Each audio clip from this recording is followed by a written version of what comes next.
সবাইকে অনুরোধ জানাবো দাঁড়িয়ে একটা জোরে করতালির মাধ্যমে এই সুন্দর মুহূর্তটিকে আরো সুন্দরতর করে তুলুন।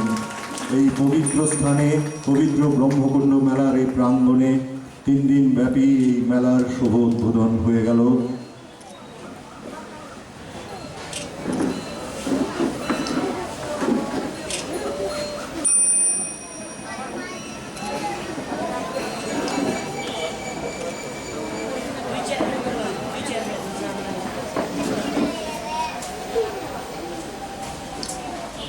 সবাইকে অনেক অনেক ধন্যবাদ। সবাইকে নমস্কার। যতন খুলুমখা। আমাদের রাজ্য সরকার, তথ্য সংস্কৃতি দপ্তর এবং মোহনপুর মহকুমা প্রশাসন যৌথ উদ্যোগে এই ব্রহ্মকুণ্ড মেলা, যা একটা ঐতিহ্যবাহী মেলা, প্রতি বছর 2 বার এই মেলার আয়োজন করা হয়ে থাকে এই সিমনা অঞ্চলে। অশোকা অষ্টমী এবং রাস পূর্ণিমা। আজকে আমরা যে মেলার উদ্বোধন করেছি আপনাদের সামনে রেখে, সেটা অশোকা অষ্টমী উপলক্ষে, এবং একদিকে বাসন্তী উৎসব, বাসন্তী পূজা অর্থাৎ দুর্গা পূজা, অন্যদিকে এই ব্রহ্মকুণ্ড মেলা। মঞ্চে যারা উপস্থিত রয়েছেন, এই এলাকার জনপ্রিয় বিধায়ক বিশ্বকেতু দেববর্মা, উপস্থিত জেলাধিপতি পশ্চিম ত্রিপুরা অন্তরা দেব সরকার, চা উন্নয়ন নিগম পর্ষদের মাননীয় চেয়ারম্যান শ্রী সন্তোষ সাহা মহোদয়, ডিএম ওয়েস্ট দেবপ্রিয় বর্ধন, উপস্থিত ডাইরেক্টর তথ্য সংস্কৃতি দপ্তর রতন বিশ্বাস মহোদয়, পঞ্চায়েত সমিতি এবং বিএসসির চেয়ারম্যানদ্বয় এবং মহকুমা প্রশাসক মোহনপুর সুভাষ দত্ত মহোদয়, এলাকার সুধী নাগরিক বন্ধুরা, আমার মা ও বোনেরা, যুবক ভাইয়েরা এবং যারা মেলা প্রাঙ্গণ থেকে আমাদের আওয়াজ শুনতে পাচ্ছেন, সবাইকে সরকারের তরফ থেকে, দপ্তরের তরফ থেকে, আমার ব্যক্তিগত তরফ থেকে এই মেলার অনেক অনেক অভিনন্দন এবং শুভেচ্ছা জ্ঞাপন করছি। ব্রহ্মকুণ্ড একটা পরিচিত নাম, এবং এই সিমনা অঞ্চল, আমরা যখন ছোট ছিলাম, সিমনায় অনেক চা বাগান থেকে শুরু করে আমরা শুনেছি পঞ্চবটির গণহত্যা, আমরা শুনেছি ব্রহ্মকুণ্ড মেলা। এই মোহনপুর মহকুমা মধ্যে অবস্থিত। একটা সময় ছিল যে পার্শ্ববর্তী বাংলাদেশ একটা অবাধ যাতায়াত ছিল, কিন্তু বর্তমানে কাঁটাতারের বেড়ার জন্য সেই অবাধ যাতায়াতটা অনেকটাই নিয়ন্ত্রণে রাখা যাচ্ছে। এই ব্রহ্মকুণ্ড মেলা হাজার হাজার মানুষ এই 3 দিন ব্যাপী মেলায় সেখানে সমাগম হয়, বছরে 2 বার। এবং আজকে মেলা যখন আমরা প্রবেশ করছিলাম, যে বিভিন্ন ছোট ব্যবসায়ীরা তাদের স্টল নিয়ে বসেছে, তাদের জিনিসপত্র নিয়ে, গ্রামের যে আনন্দ, মেলা, পার্বণ, উৎসব, সেটা শহরে পাওয়া যায় না। গতকালও আমি নলছড়ে ভারত মাতা ক্লাব বাসন্তী উৎসবের সেখানে পূজার আয়োজন করেছি। সেখানকার বিধায়ক থেকে শুরু করে সমাজসেবী বন্ধুরা আমাদেরকে আমন্ত্রণ করেছে, সেখানে আমরা গেছি উদ্বোধনের জন্য। গিয়ে একটা অনুভূতি হয় যে গ্রামের সঙ্গে শহরের যে পার্থক্যটা কোন জায়গায়, গ্রামের আনন্দটা কোথায় লুকায়িত রয়েছে, শহরের অনুভূতিটা কি, সেই জিনিসটা সহজেই লাভ করা যায়, সেই জিনিসটা সহজেই বোঝা যায়। আজকে এই ব্রহ্মকুণ্ড মেলা এটা প্রতি বছর যেটা আয়োজিত হয়ে থাকে, আমরা যেমন দুর্গা উৎসবের জন্য অপেক্ষা করে থাকি, লক্ষ্মী পূজার জন্য, সরস্বতী পূজার জন্য অপেক্ষা করে থাকি, এই ব্রহ্মকুণ্ড মেলার জন্য এই মহকুমার মানুষ, জনগণ সেখানে অপেক্ষা করে থাকে।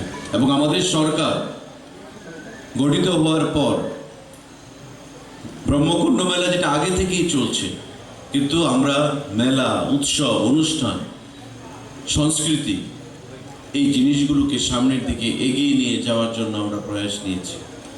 এবং তথ্য সংস্কৃতি দপ্তর বিভিন্ন জায়গায়, ছোট হোক বড় হোক, একটা মেলা মানে মিলন, সকলের মিলনস্থল। এখানে বন্ধুত্বের সেখানে আদান প্রদান হবে, চিন্তার ধারার আদান প্রদান হবে। এখানে শুধু ব্যবসায়ীরা তাদের স্টল নিয়ে বসবে শুধু নয়, মহকুমার, রাজ্যের বিভিন্ন প্রান্ত থেকে এখানে মানুষ আসবে। এখানে পিণ্ডদানের সেখানে সুবিধা রয়েছে পূর্বপুরুষের। প্রতিটা ক্ষেত্রে যারা অর্থবান মানুষ, যাদের অর্থ রয়েছে, তারা গয়া, কাশী, বৃন্দাবন, এলাহাবাদে যান। যারা গরিব অংশের মানুষ রয়েছেন তারা ব্রহ্মকুণ্ডতে চলে আসেন, সিমনাতে চলে আসেন, তাদের পিতৃপুরুষকে, তাদের পূর্বপুরুষদেরকে স্মরণ করার জন্য, সেখানে পিণ্ডদান করার জন্য। এই যে একটা শ্রদ্ধা, ভক্তি, যে জিনিসটা আজকে বছরের পর বছর ধরে বিরাজমান, বিদ্যমান, সেই জিনিসটাকেই আমাদের আগামী দিনে সামনের দিকে এগিয়ে নিয়ে যেতে হবে। এবং এটা যখনই যে প্রশাসন যার হাতেই থাকুক না কেন, এই জিনিসটা যেন এগিয়ে যায়, সেই জিনিসটা আমাদের প্রত্যেককে লক্ষ্য রাখতে হবে, প্রত্যেককে সেখানে সংঘবদ্ধভাবে সামনের দিকে এগিয়ে নিয়ে যেতে হবে। আজকে শুধু ব্রহ্মকুণ্ড মেলা নয়, আমরা প্রতিটি জাতি, জনজাতি, প্রতিটা অংশের মানুষের যে উৎসবগুলো রয়েছে, 19টা ট্রাইব রয়েছে আমাদের। এই 19টা ট্রাইবের বিভিন্ন উৎসব সেখানে পালিত হয় প্রত্যন্ত অঞ্চলগুলোতে।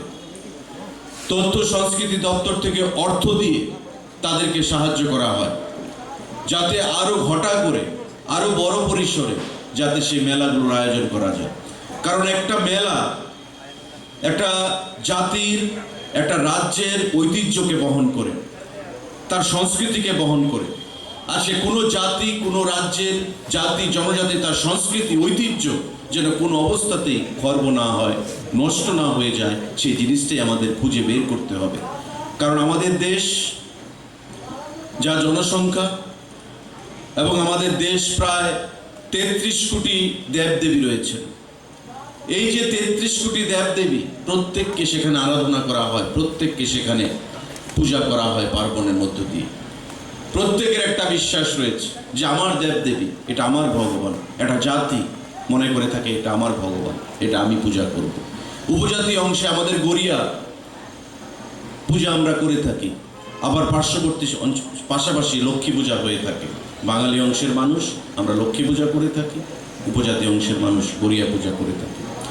তো এই যে জিনিসগুলো আমাদের কাশ্মীর থেকে কন্যাকুমারী, কন্যাকুমারী থেকে মিজোরাম, ত্রিপুরা পর্যন্ত আমাদের এই যে আসমুদ্র হিমাচল, এটাই হচ্ছে বৈচিত্র্যের মধ্যে ঐক্য, ইউনিটি ইন ডাইভার্সিটি, যে জিনিসটাকে ভারতবর্ষে খুঁজে পাওয়া যায় আর পৃথিবীর কোথাও খুঁজে পাওয়া যায় না বন্ধুরা। আর ভারতবর্ষের মতো পূজা, পার্বণ, মেলা, মিলন, সংহতি, এই জিনিসগুলো পৃথিবীর কোথাও খুঁজে পাওয়া যায় না। আজকে আমাদের এই ঐতিহ্যকে আমাদের রক্ষা করতে হবে, আমাদের সংস্কৃতিকে আমাদের রক্ষা করতে হবে, এবং জনগণই হচ্ছে তার ধারক বাহক, যাদেরকে আগামী দিনে সেটাকে রক্ষা করতে হবে বন্ধুরা। আমরা সরকারের তরফ থেকে সাহায্য করতে পারি, অর্থ দিতে পারি, সিদ্ধান্ত দিতে পারি, দিক নির্দেশ করতে পারি, কিন্তু এগুলোকে ধারক বাহক হিসাবে সামনের দিকে এগিয়ে নিয়ে যাওয়ার জন্য যার কারিগর, সেটা হচ্ছেন আপনারা, এই রাজ্যের জনগণ, এই এলাকার জনগণ। আপনাদের হাতে ভর করি এই মেলার যে বিগত দিনের যে ঐতিহ্য রক্ষিত হয়েছে, আগামী দিনেও তার ঐতিহ্য রক্ষা করতে হবে আপনাদের মাধ্যমে। সরকার আপনাদের পাশে ছিল, আগামী দিনেও আপনাদের পাশে থাকবে বন্ধুরা। আজকের এই অনুষ্ঠানে যারা মঞ্চে উপস্থিত আছেন, তারা প্রত্যেকে কেউ প্রশাসনের সঙ্গে যুক্ত রয়েছেন, কেউ জনগণের রাজনৈতিক ব্যক্তিত্ব, আমরা পাবলিক লাইফে রয়েছি, প্রত্যেকেই পাবলিক লাইফে আমরা রয়েছি। প্রশাসন এবং জনগণ এটা একে অপরের পরিপূরক হিসাবে কাজ করতে হয়। এবং একটা মেলা যখন অর্গানাইজ করা হয়, অনুষ্ঠান সেখানে হয়ে থাকে, তখন প্রশাসনকে সঙ্গে নিয়ে, জনগণকে সঙ্গে নিয়ে প্রশাসনের সেটা করতে হবে। সুতরাং প্রশাসন এবং জনগণের যে মেলবন্ধন, সেই জিনিসটা যেন সর্বদা অটুট থাকে, সেই জিনিসটা আমাদের প্রত্যেককে লক্ষ্য রেখে আগামী দিনে আমরা এগিয়ে যাব। আজকের এই সুন্দর অনুষ্ঠানে আমি দপ্তরের তরফ থেকে, আমার ব্যক্তিগত তরফ থেকে আমি অনেক অনেক অভিনন্দন জানাচ্ছি, শুভেচ্ছা জানাচ্ছি। 3 দিনব্যাপী মেলা, যেটা অধিকর্তা সাহেব বলেছেন রতনবাবু তথ্য সংস্কৃতি দপ্তরের, যে কোনো ধরনের ঘটনা আজ পর্যন্ত এই ব্রহ্মকুণ্ড মেলাতে হয়নি। আমি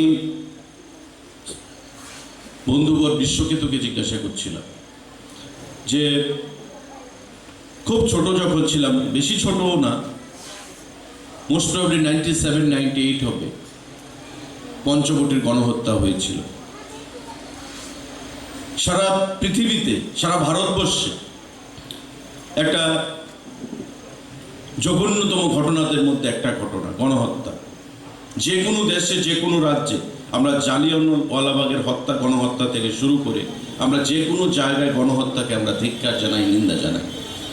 আমি রাজনীতিতে যাচ্ছি না, রাজনীতি কী কারণ ছিল, কী উদ্দেশ্য ছিল, কিন্তু আজকে সেই জায়গায় যেখানে গণহত্যা হয়েছে, সেই পঞ্চবটি থেকে আরও সামনের দিকে এসে আজকে ব্রহ্মকুণ্ড মেলা হচ্ছে।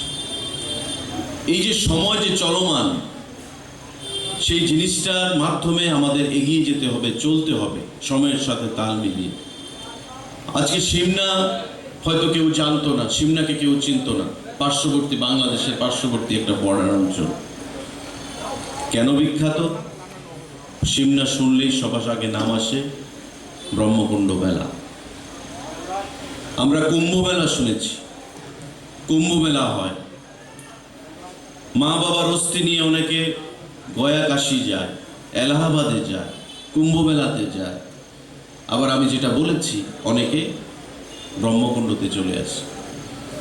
তো এই ছোট্ট ত্রিপুরা রাজ্যে, যেখানে আমাদের 23টা মহকুমা রয়েছে, 8টা জেলা রয়েছে, 58টা ব্লক রয়েছে, তার মধ্যে এই সিমনা অঞ্চল প্রসিদ্ধ স্থান, একটা তীর্থকেন্দ্র হিসাবে ব্রহ্মকুণ্ড, যেটা মাতা ত্রিপুরী সুন্দরী আমাদের রয়েছে।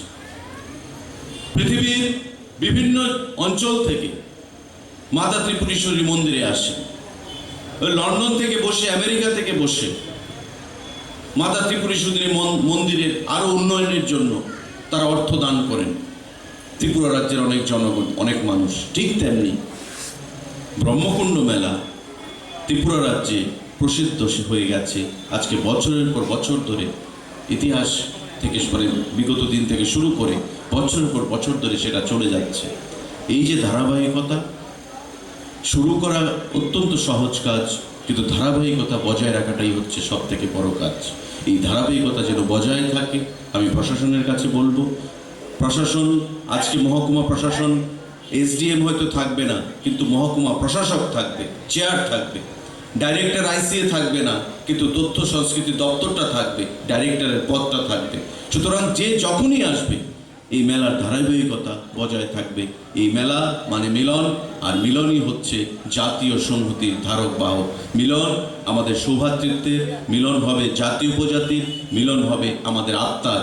যেন আত্মার মিলনের মাধ্যমে আমরা রাজ্যকে এক ত্রিপুরা শ্রেষ্ঠ ত্রিপুরা, যেটা আমাদের প্রধানমন্ত্রী এবং আমাদের রাজ্যের মাননীয় মুখ্যমন্ত্রী ঘোষণা করেছেন, এক ত্রিপুরা শ্রেষ্ঠ ত্রিপুরা করার জন্য। আপনারা সবাই এগিয়ে আসবেন সরকারের পাশে থেকে। সরকারের যে কর্মসূচিগুলো রয়েছে তাতে আপনারা সমর্থন করে আগামী দিনে এই মেলাকে যেন আমরা আরও শ্রীবৃদ্ধি ঘটাতে পারি, সেদিকে নজর রেখে আমরা কাজ করব। আজকে আমাকে আমন্ত্রণ করার জন্য মহকুমা প্রশাসন থেকে আমি ধন্যবাদ জানাই, মেলার আয়োজকদেরকে আমি ধন্যবাদ জানাই। আগামী দিনে খুব সুন্দর সুশৃঙ্খলভাবে যেন মেলা অতিবাহিত হয়, সেই জিনিসটা আপনারা মাথায় রেখে জাতি উপজাতির যেটা মেলবন্ধন, ত্রিপুরা রাজ্যের যেটা ঐতিহ্য, ইতিহাস, সেটাকে আমাদের আগামী দিনে সামনের দিকে আরও তুলে ধরতে হবে, এগিয়ে নিয়ে যেতে হবে। সবাইকে নমস্কার জানাচ্ছি। বেলানো হাম্বাই, যতন খুলুমখা, জয় হিন্দ।